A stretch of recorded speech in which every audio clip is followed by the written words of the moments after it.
Hi, everyone. Welcome. We are sorry about the technical difficulties yesterday, but we are back today to review political parties and interest groups here with the Bill of Rights Institute for your AP Government and Politics test, which some of you are taking that this coming Monday.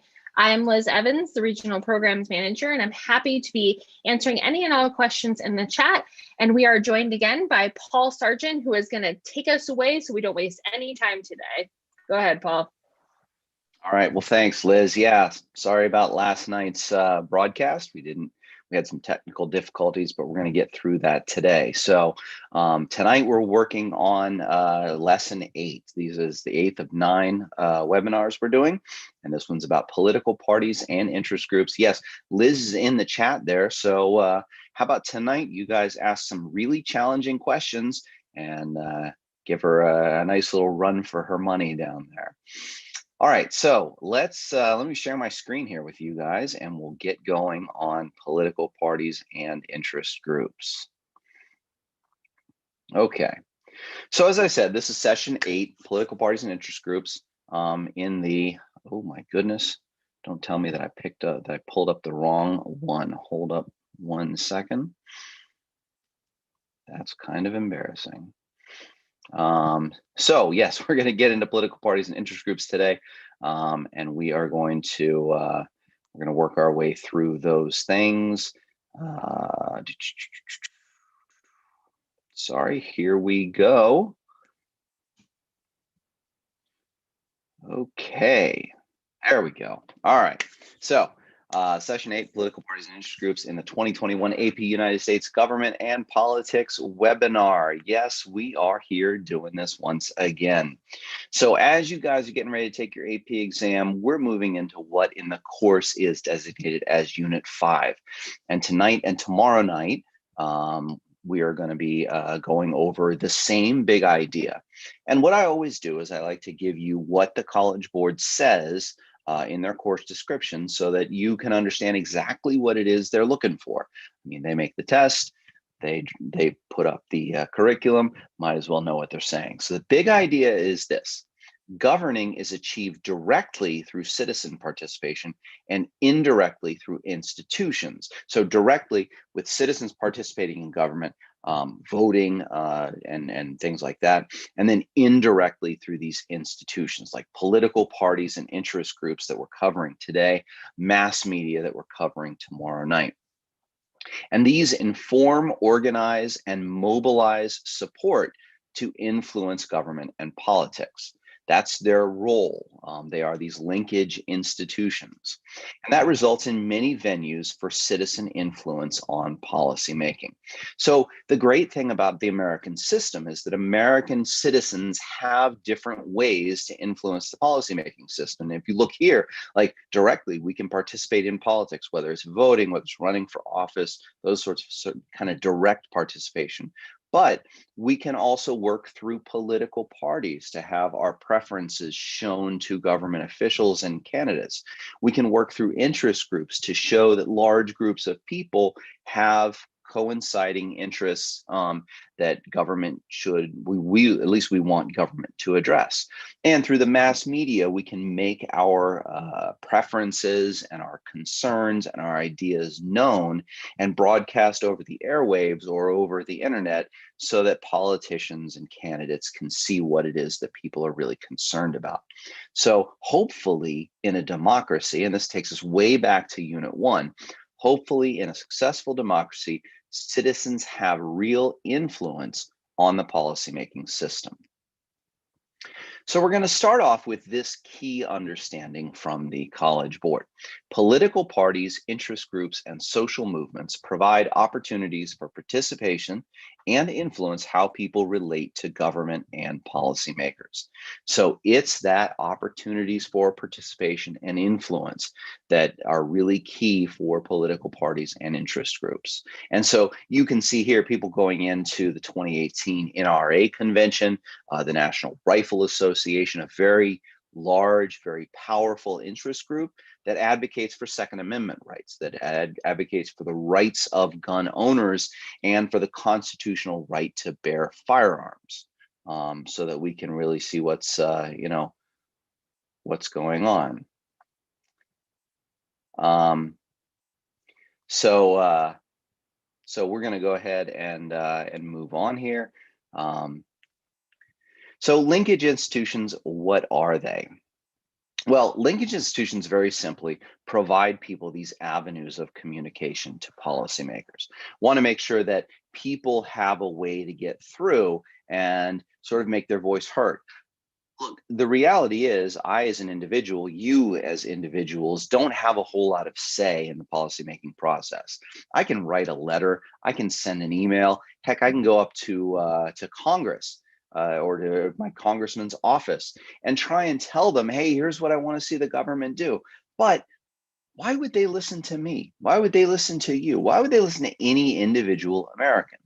Well, the reality is they probably won't. They might make us feel good about being heard, but the point is that my individual opinion doesn't carry enough weight to force the federal government to listen to what I'm trying to say. But working through linkage institutions, they can amplify my voice, and they can make it so that my voice coincides with the voice of lots of other people who feel the same way I do. And then all those voices together say, hey, we're advocating for one particular thing. So political parties do this. We're going to take a look at how they work, but think that political parties give us a coalition, form a coalition of voters who get behind a particular set of ideals, whether they're conservative ideals, whether they're liberal ideals. These ideals are something that we can get behind and say, like, here's what we want. Interest groups also provide this opportunity for us, because interest groups set up a situation where large numbers of people who have coinciding interests, think like the National Rifle Association, people who favor Second Amendment rights and gun possession rights, can come together, and with not just one person, but millions of people coming together, can make their voice heard and let politicians know, hey, these millions of people want you to do these things. That holds a whole lot more weight in our system than individual one-person voices. Elections are also great ways to communicate to policymakers, because in elections, we as voters let people know our preferences, not only for the individuals who are running for office, but also our preferences about the policies that they represent.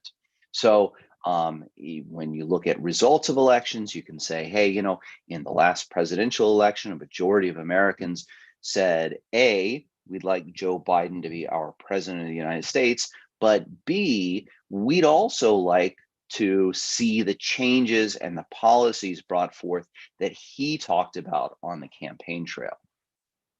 And finally, media provides that kind of outlet for us as well. So if we have large movements, if we have large demonstrations, if we have large groups of people, media outlets can amplify our message as we call for change or ask for government responses to whatever it may be that's going on in the current environment. So all of these are called linkage institutions. Think of it like they link us to the government and allow us to make some real ask for some real change. So political parties, we have to understand, take on certain functions. Now, when you think of a political party, obviously we think Republican and Democrat, and those are the two main parties. Those are the two you really need to know about. You might want to know a little bit about libertarians, but Republicans and Democrats dominate the stage. And those two political parties represent two differing ideals of what government is and what government should do. But what do they actually do as parties? We know that people run, they have their names associated with Republican or with Democrat, but what is it they actually do? Well, number one function of political parties is to mobilize and educate voters. So voters typically, and I don't want to disparage the American voting population too much, but you have to understand that the great number of American voters are not especially educated on the issues of the day and not especially inclined to go and vote as they go along. So the The role of political parties is to let people know, hey, here's what's going on in the country. Here's what should be important to you. Here's what you should be worrying about. And here's how our political party will meet those needs. And generally what happens is you have both parties that typically recognize, I would say a majority of the issues are generally the same, but they look for different responses to those issues. So when Donald Trump was running for president of the United States in 2016, he was out there and he was educating voters about his vision for changes in America as it was at the time. But mobilizing voters is also incredibly important, because it's all fine and good for voters to agree with a candidate or to agree with a political party. But if they don't mobilize, and what I mean by mobilize is show up at rallies, contribute money to campaigns, and most importantly, absolutely 100% most importantly, show up to vote on election day. If they don't do that, then the message is lost. And Donald Trump was very, very good at mobilizing voters. He had some of the most highly attended campaign rallies of all time in the United States. So people were really getting excited about him. And when it came time to vote in the 2016 election, and again in the 2020 election, vast numbers of people showed up to vote for Donald Trump, the individual, and for Donald Trump, the idea for America. Political parties also create political party platforms. And party platforms are very simply a long list of changes that the party would like to see. They range they talk about all kinds of different issues, from immigration to education to healthcare to government spending to foreign affairs, trying to cover all the bases and saying, here is what our party is all about. These are written by the parties every 4 years, and they outline generally a vision for the future of America. They're laid out because that gives informed voters the ability to really look into some of what the parties are planning to do. But it also creates a common platform, a common set of talking points for all candidates in that party to run on.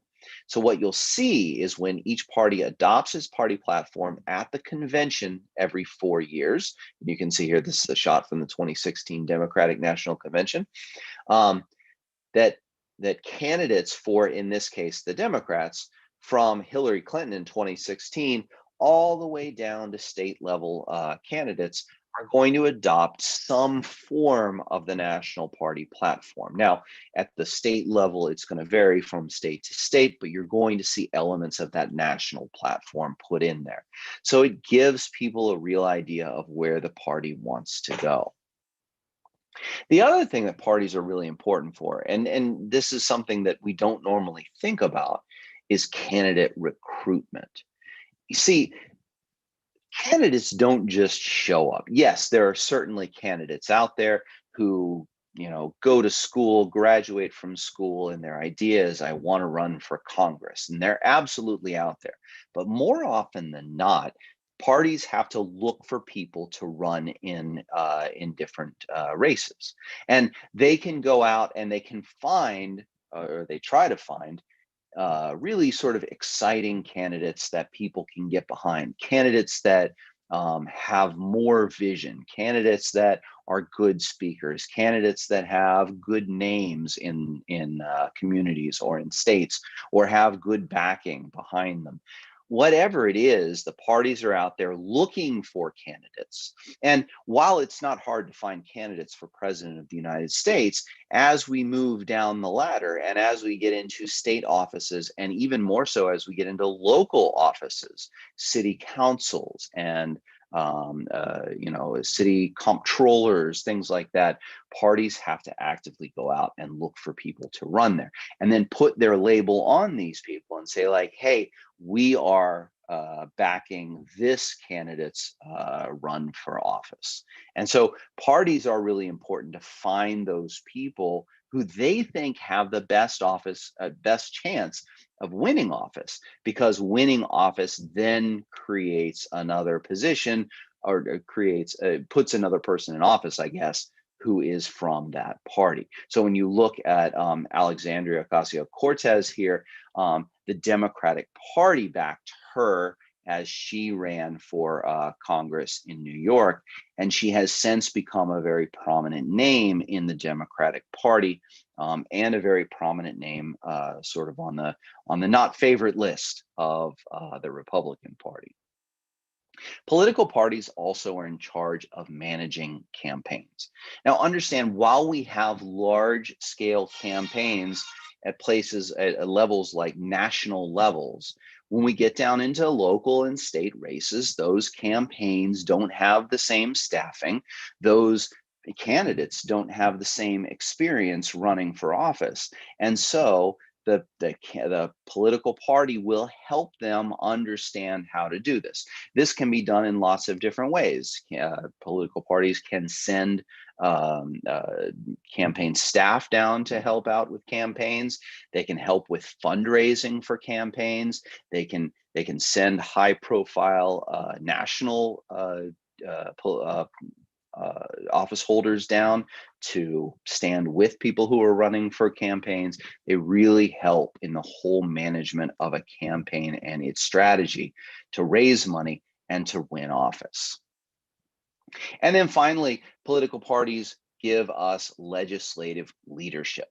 And here you see the Speaker of the House, Nancy Pelosi. Political parties come together and work as groups within Congress in order to create governing majorities. Now, right now, after the 2020 election, the Democrats have control of both the House and the Senate. And so that legislative leadership will help Democrats over the next 2 years pass policies that they see as beneficial to the United States. Their leaders are going to show the way. Their leaders are going to help coalesce all of the different people who were elected from that party and try and get them to vote as a voting bloc, try and get them to vote on Democratic initiatives, and try and help President Biden in the things he'd like to do. All of that helps the lawmaking process. So you can see, like, political parties work with us as citizens, and they work with campaigns along with working with people who are in office. So they function on all kinds of different levels. Now, parties, of course, are really adaptable. When you have a two-party system, Democrats and Republicans, it's important that they be able to adapt to the issues of the day and the ideals of the day and everything, because each party theoretically has to represent half of the United States, and that population is constantly changing. The political climate is also possibly constantly changing. Different issues arise, different people arise, different situations arise, public opinion shifts from one thing to another, public attention shifts from one thing to another, and parties have to be able to adapt to those things.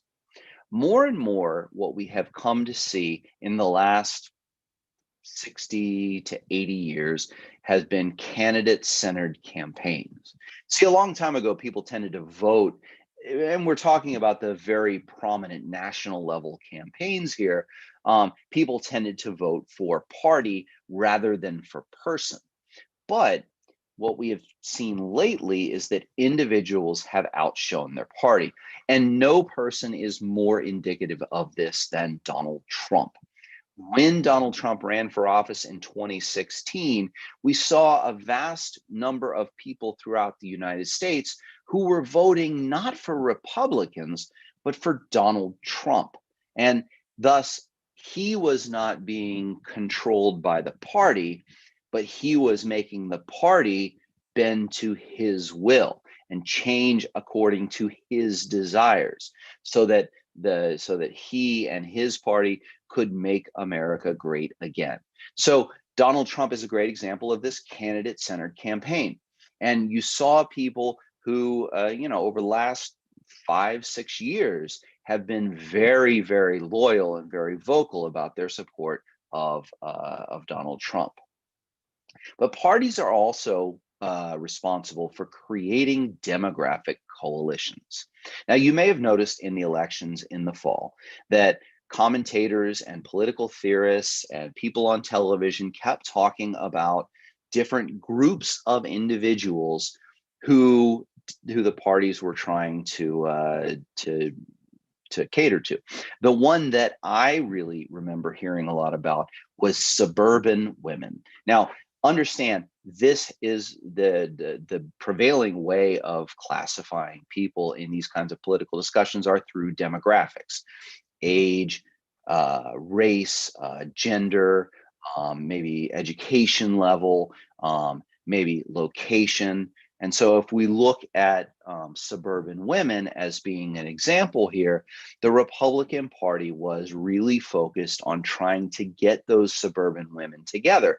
And the coalition that they create as parties includes different demographic groups who together make up a voting majority. And that's the real goal.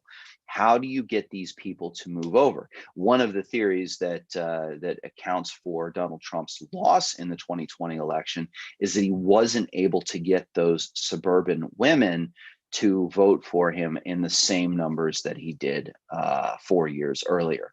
So pulling together coalitions of voters and creating a somewhat reliable voting base for your party is really an important part of this, because that sets the party up for the next candidate and the candidate after that. And parties try to get ingrained within demographics in order to become sort of the default, the dominant party for that demographic group. Now, parties are structured differently. You can see here, this is a Democratic Party recommendation from California from 2016, recommending Hillary Clinton and Tim Kaine for president and vice president, and then representing Kamala Harris for the U.S. Senate. They also then say California has propositions. These are basically pieces of legislation that have to be approved by the voters. They have here the Democrats saying vote yes on all three of these propositions. So really, parties structure themselves in order to best be able to win the elections they really want to win. Part of this has to do with critical elections. Critical elections are ones in which the fundamental makeup of a party's base shifts when large groups of people, large demographics of people move from one party to another, and thus create a new base for the party that they move to. And so both political parties, the Democrats and the Republicans, are very concerned with what their base looks like and very concerned with keeping their base together. Regional realignments are also important in terms of party structure, because as people move around the country, as some areas grow while other areas don't grow as large, then a party strategy and the way the party is structured to compete needs to change. In fact, just yesterday, I believe, the Census Bureau announced its new numbers, which accounted for what's going to be the new reapportionment of states in the makeup of the House of Representatives. Here in Pennsylvania, we lost yet again another House seat. In fact, this is the 10th election in a row where Pennsylvania has lost a House seat. And so Pennsylvania, while still being very important on the national scene in terms of presidential elections, we're a swing state. We're one of the big ones that was a big controversy back in November. As our electoral numbers go down, we went from 18 to 17, then maybe our importance is going to diminish and importance is going to move to other areas of the country. Campaign finance law is also important for party structure. Campaigns have to raise money in certain ways. They can only spend money in certain ways. The money is watched as closely as possible, but parties have to structure themselves in order to best raise money to fit with those campaign finance laws and to best be able to fund the campaigns that need to be funded. And then communication and data management technology has changed the way parties are structured as well. The biggest change in terms of communication has been the advent of the internet, and especially social media. And over the last 2 or 3 presidential campaigns, we've seen an increase in the use of social media as a campaign tool, so that parties are able to use those new communication techniques in order to target these small demographic groups that they want to pull into their coalition to build a better voting coalition to support their party. And also the data that's available now through online access and the information that we all share gives parties an ever more intricate picture of who the voters are, what the voters want, and how they can get as many voters on their side as they want to. Remember, parties are not concerned, say, with me as an individual. They're concerned with me as far as my age, my race, where I live, my income level, education level, those sorts of things. Now, of course, the Democrats and the Republicans aren't the only parties out there. In fact, here in the United States, we have dozens of active political parties. But the reality is that there have not been third parties or outside of the main 2 parties that have been able to really contest in elections on a large scale. In fact, if you think about it, the last party that was able to break into the mainstream was the Republican Party, which really came to the forefront in 1860. So this is not a really inclusive system. So the question is, why is it that third parties aren't able to really gain a foothold? The Green Party has been active for a very long time. Why don't we have a significant portion of the population or a significant portion of Congress, maybe even a real presidential candidate coming from the Green Party? Well, number one, you have to understand that the district makeup is important here. We elect single member districts. And as you may recall from either these webcasts or from your class, states that have more than one electoral vote are divided up into electoral districts. So here in Pennsylvania, since we used to have 18 electoral votes, we have 18 districts. Each one of those districts is responsible for electing one person to Congress. When we vote as a president, we vote for president, we vote for one. So in order for a third party to win a seat, they have to outscore in the vote count both major political parties, which is really difficult for these people because they don't have the exposure. Of course, the other side of the coin is that without people being elected to office, it's hard to get that exposure. So you can see where you're a little bit stuck. If you're a Green Party candidate, you realize that you're going to have a hard time winning if your party doesn't have enough visibility on the national stage, but you're not going to have enough visibility on the national stage if people don't win their elections, so it's sort of the problem. And those elections are what we call winner take all elections. In other words, in each one of these single member districts, the person or the candidate who wins a plurality, more votes than any other candidate, wins the election. Second place gets nothing. That means for the Green Party here, in order to get people into office, they have to win over the Democrat and the Republican. They can't simply score very well and get a percentage of seats in the House. The other thing that makes it difficult for third parties is that when they have agendas, when they have issues that are really big and that people start to coalesce behind, inevitably one of the 2 major parties, the Democrats or Republicans, are going to swoop in, grab that issue, and use it for their own. So if the Green Party is big on the environment, which they are, and they start gaining a number of people, they start gaining some momentum with environmental issues, and people start saying, gosh, it's really important for us to vote environmental. Well, along come the Democrats and say, hey, you know what, we're going to make the environment part of our party platform. And then all of a sudden, where's the Green Party? They're sitting there saying, well, oh, hey, you know, we were the original environmental party. But most voters, they don't care. They're going to vote for the Democrats if they want environmental issues now, because the Democrats have incorporated those. Now, it's important to understand the difference between political parties and interest groups. Number one, the political parties, their real goal, and this is important to understand, is to try to affect policy by winning elections. So political parties go out and try to win those elections, get people in office, and thus change policy. Interest groups are going to do things a little bit differently. But political parties also represent a wide variety of interests and policies. If you think about it, if we have two parties, they have to split the electorate as much as they possibly can. So each one of these parties has to have positions on every single issue out there.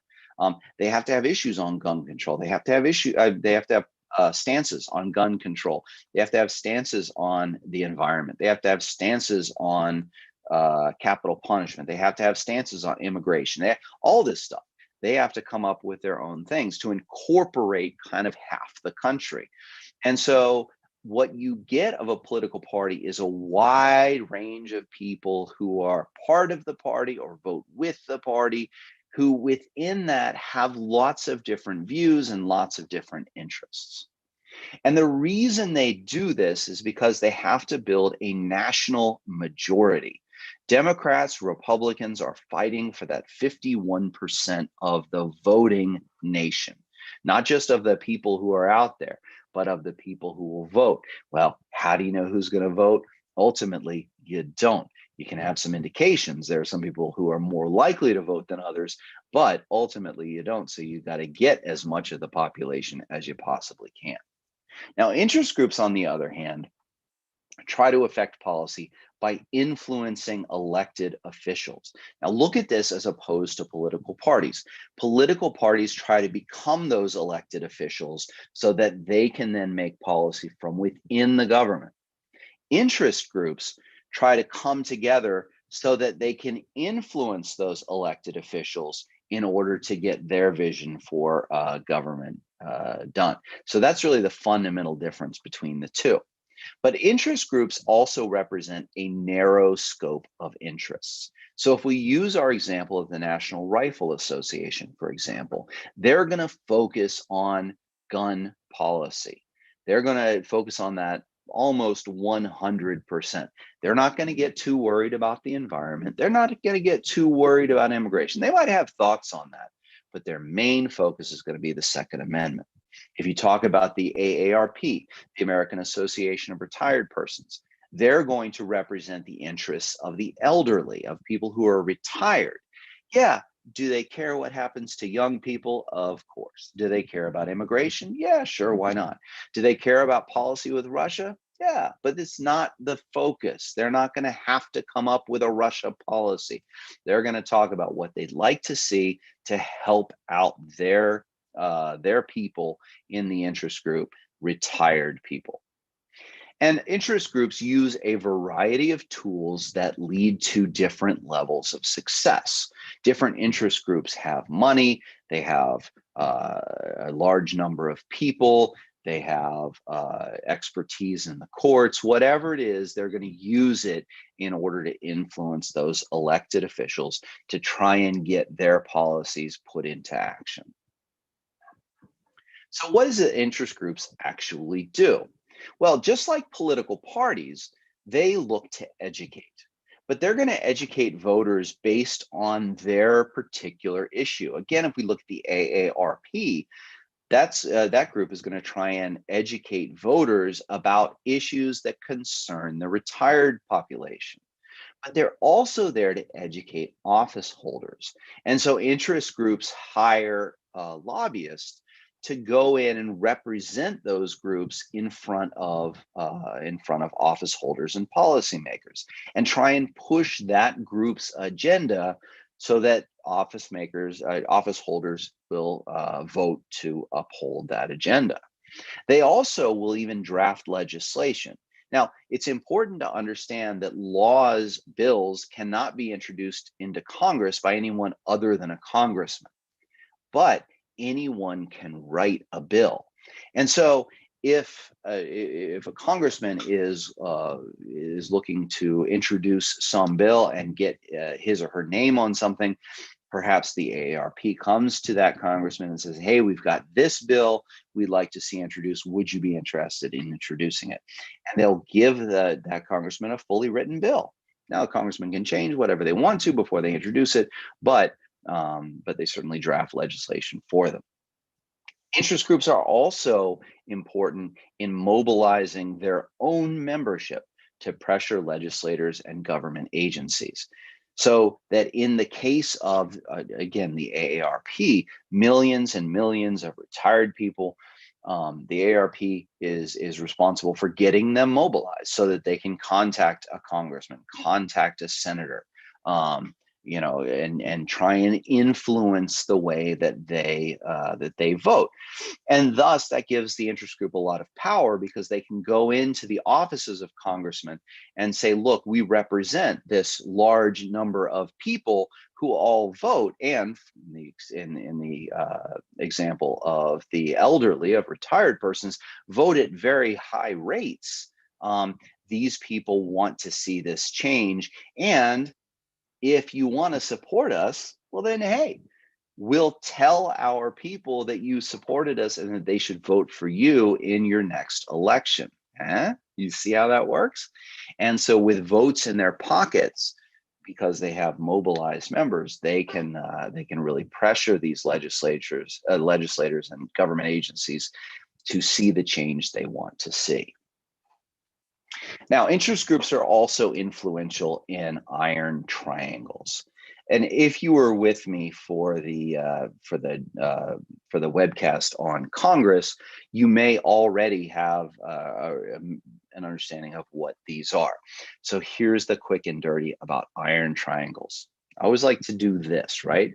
Because a triangle has 3 sides to it, or 3 points, however you want to look at it. It's basically the same thing.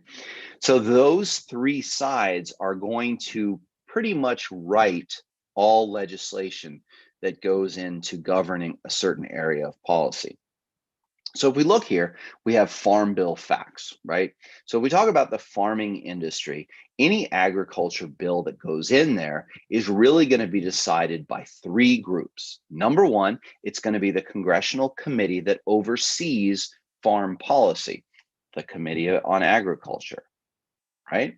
So they're going to be part of it. They're going to draft legislation, they're going to pass legislation, and they're going to recommend legislation to the larger House or Senate that they think best benefits the nation in terms of farm policy.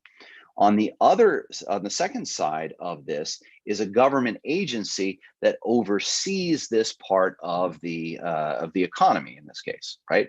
So this might be the U.S. Department of Agriculture, because they're going to have to weigh in on how this policy or this law would be implemented and how it would be carried out, and the fine points of exactly how it's going to work. And then at the base of it all is the interest groups that represent farmers, farms, whoever it is that's involved in this kind of policy. And those interest groups are going to work with the congressional committees and with the government agencies in order to try and influence what they come up with. So they'll say, hey, you know what, you're going to make laws and you're going to implement those laws, but here's how it affects us. And here's what we would like to see changed in policy, so that hopefully you'll pass this and you'll implement this in a way which will benefit us the most. I hope that made sense, because honestly, iron triangles can be incredibly difficult to understand. Although usually I find it's because people try to understand them more than you need to understand them. If you just picture this, then I think you can get the concept here.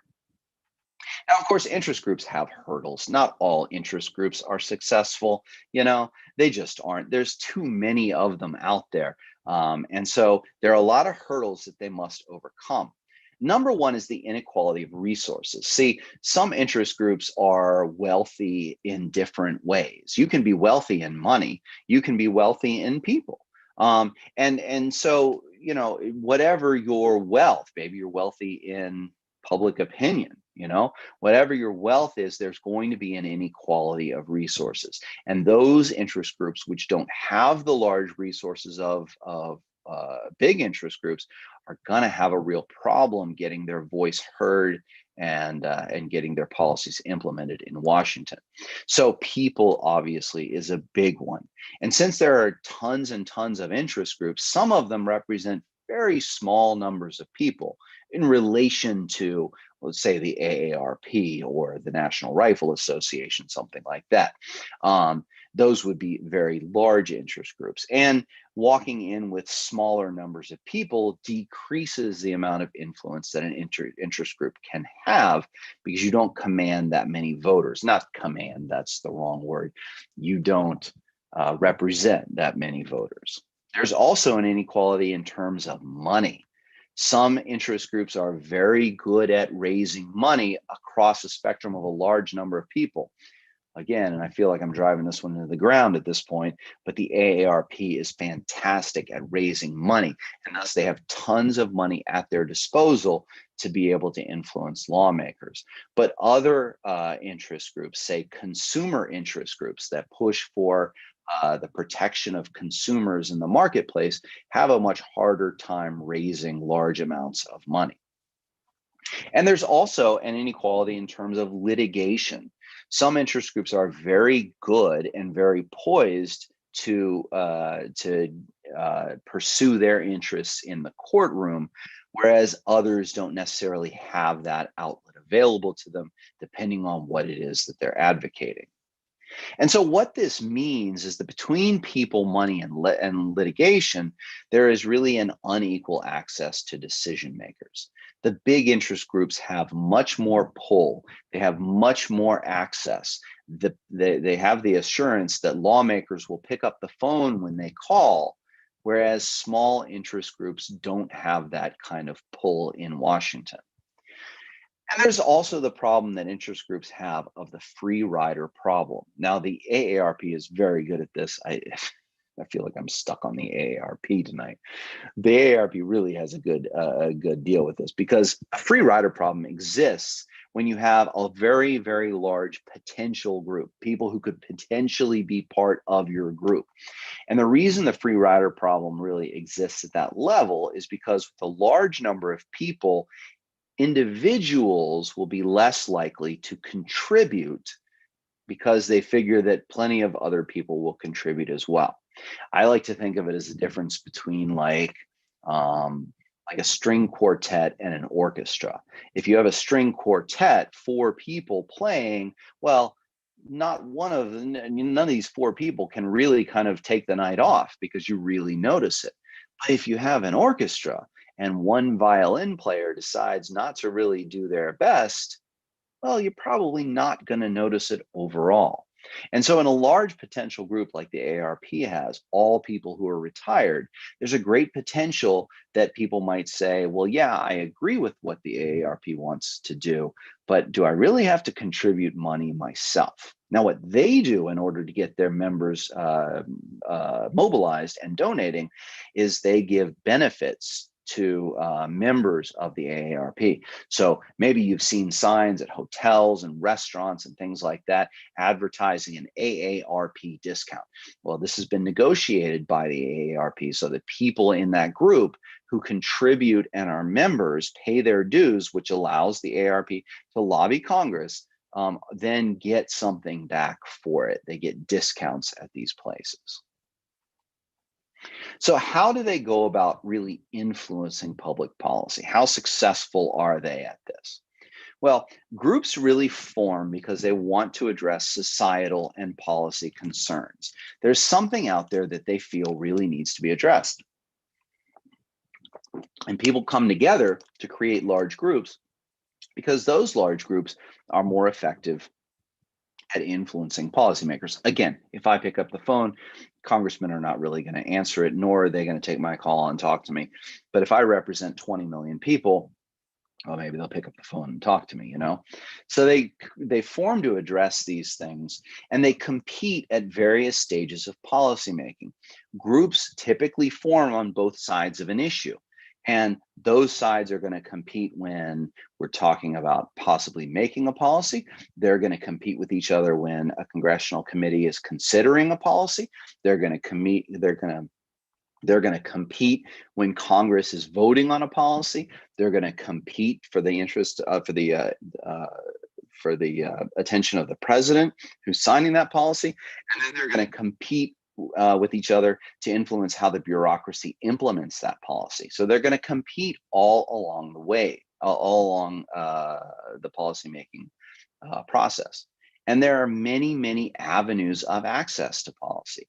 Groups can try and have access at the local level, at the state level. They can have access at the regional level, at the national level.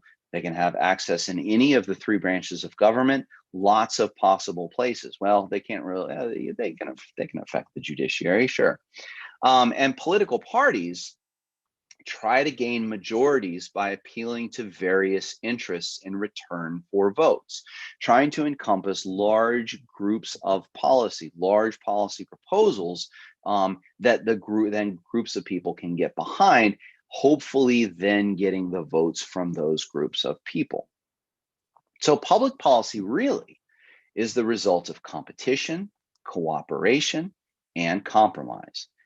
Groups competing for interest, groups cooperating with each other who are on the same side of an issue, and then eventually compromise, with no group really getting what they would ideally want, but with hopefully the best policy possible for the American people through this competitive process.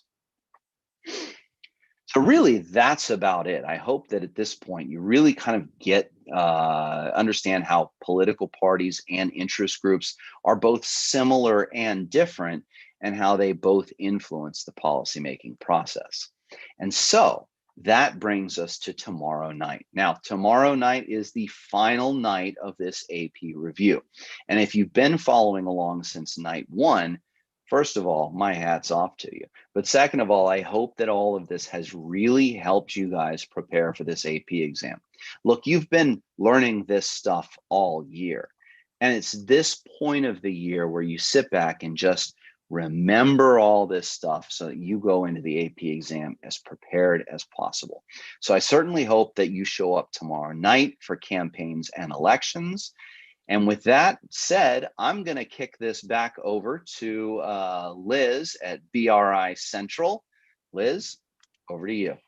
I love that you have a picture of President Biden, because in about 10 minutes, he is going to be speaking to Congress. I'd like to thank everybody in the chat today. The chat was really lively. And I will tell you, Paul, I talked a lot about the AARP too, because it's the biggest interest group, and it's really easy to talk about that in terms of all of this. So if you missed any of Paul's previous ones, they are all on our YouTube page. We have lots of links for you, and we hope to see you tomorrow night. Thanks for joining us.